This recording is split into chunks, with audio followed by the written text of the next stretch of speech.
So you waste police time and resources by trying to frame each other for drugs that turn out to not be drugs, and hey, you're free to go for the police station. I'm just letting you know what kind of movie you're getting into.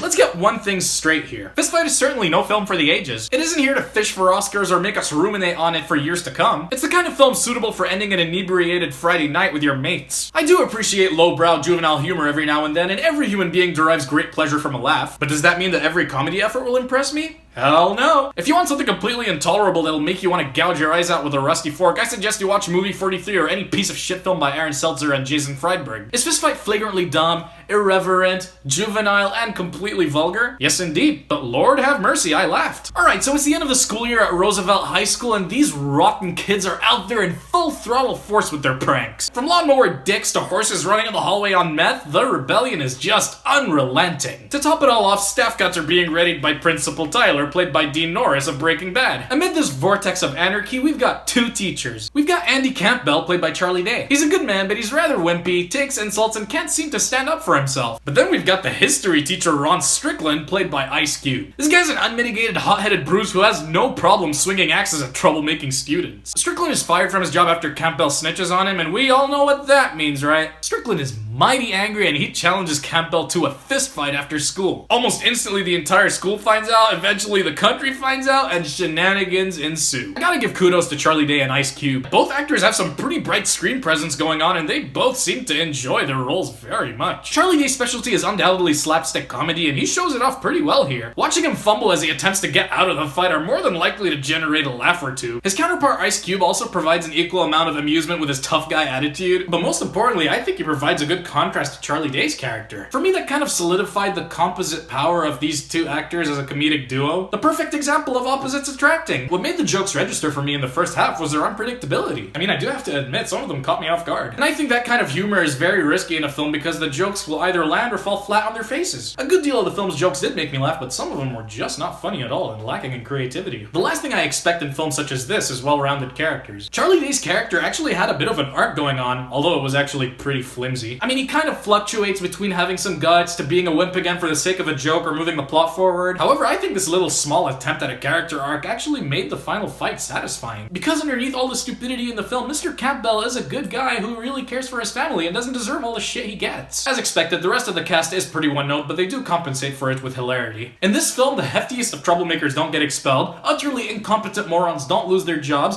guidance counselors are horny and want that teeness, and police laugh at you and tell you to suck it up and take that ass whooping. I think there was a hint of social commentary in there about the state of the American education system as well as how teachers get treated unfairly, but of course the script wouldn't venture further into that territory. But then again, I don't think it had the intention of doing so, instead opting for a more juvenile route. While I personally did find it funny, I don't think it would resonate well with others. So yeah, Fistfight is an utterly dumb film, but it is pretty funny. The saving graces of this film are the committed comedic performances and the majority of the jokes. Just don't go into that theater expecting something major, otherwise you're just gonna have a bad time. I'm not gonna write home about this film, and it wouldn't kill me if I didn't see it again, but it's worth one watch. So I'm gonna give Fistfight a 6. So these are my thoughts on Fistfight. What did you think of the film? Let me know in the comment section below. And if you like what I do, give me a like, hit that big subscribe button, stay tuned, and I will see you on the next one.